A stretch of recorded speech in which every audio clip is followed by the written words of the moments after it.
Okay, so I am on my last step, and these have all came to a complete cure. I left these overnight, so this is actually, since I started this video, you guys, this is the third day of making these pendants, and I just wanted to make that clear because these are not something that you can just whip out in, one day, especially when you're using epoxy resin, because epoxy resin, I think it's about 72 hours until it becomes to a full cure. It's about, I think, 8 or 12 hours where you could actually start popping these out of the molds. So I probably could have taken them out of the molds yesterday, but I chose to wait till today so my lighting was good and I could get it all on video for you guys.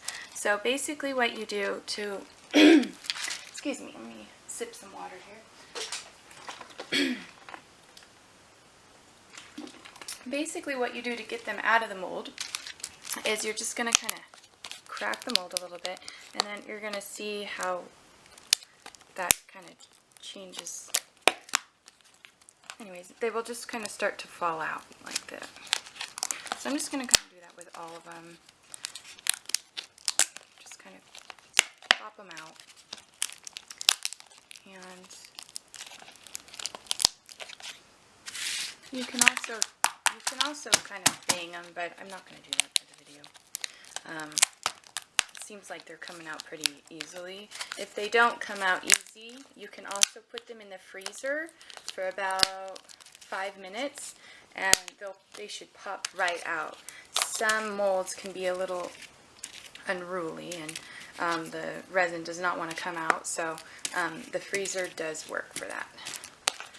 Okay, so let's go over some of these pieces. I really had no idea how they were going to turn out. These are all new experiments that I was doing. Because, these here are my main basic pendant that I always make, with the stone in the middle and the spiral behind it, and the stones around it. I decided to do a tutorial with something different and do some new experiments. This one here turned out pretty cool. This is a Christmassy one I wanted to do. This is red and green wire. And I think once I shine it up with some resin, it'll look really pretty. It's just hard to see because it's still got that frosty look. And this one's cute. Once I clean, the next step now is going to be to cut, basically, now I've got to take my scissors and cut all this excess resin off like this. This one's actually really cute too. See all those little pretty opals in there? For someone that doesn't like wearing big, huge pieces around their neck, these little pendants are perfect for that. Or for little kids, like this little square one is perfect for a little girl. So I think, yeah, it's actually really, really cute. And then I made the back of that. I put some green glitter on the back of that. So anyways, basically the next step is to just cut all of this excess resin that is around the pendant here. You just cut it all off with your scissors. That one. And these are the chakra ones. These ones are cool. That's the thing I like about this mold, is that you have so many different shapes to play with and experiment with.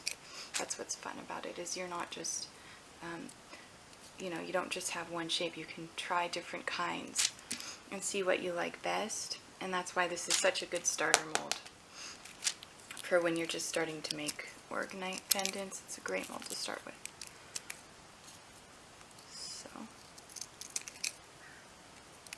I don't know if you want to sit here and watch me cut all of the stuff off these. That's pretty simple doing that. So I will move on to the next step after. Or actually, I'll show you everything first. So here's that one. And let's see, here's this one here. This Seed of Life one is going to be really pretty, I think. So basically that's a Seed of Life insert, and then there's some opals all around it. Once this is polished and shiny, it's going to be really, really pretty. And then it's filled with copper. And this one's pretty too. I'm definitely going to make some more of these for Christmas. I really like the red and green wire together. Turned out way prettier than I expected. So that's the good thing about, you know, trying new things. I didn't realize how pretty that was going to look. So this one turned out to be a no-no, and that's what happens sometimes. I don't know if you remember, but at the beginning I was wanting this to look like a Christmas present. And basically I had a wire here and then a wire coming across, like a ribbon, you know. But I didn't know that the resin hadn't cured all the way, so the metal sunk right over all the wire and just kind of ruined my whole idea. But that happens sometimes. So it's basically just kind of filled to the top with metal.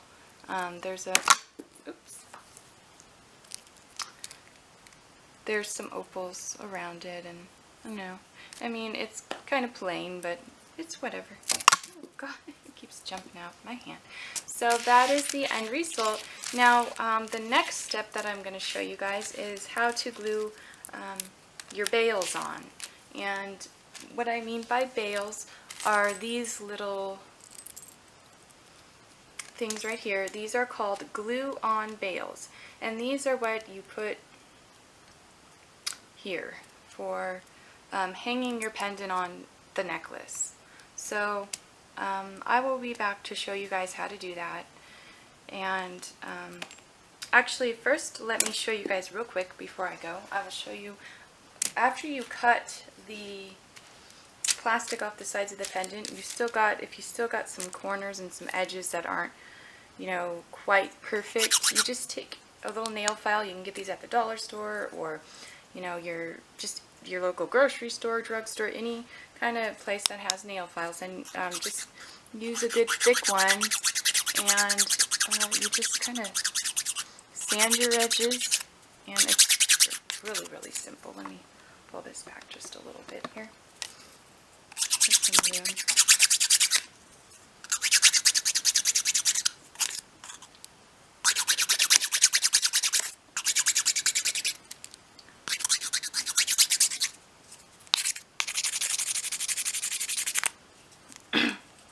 So that's all you would do to sand your edges and make them more, you know, a cleaner edge.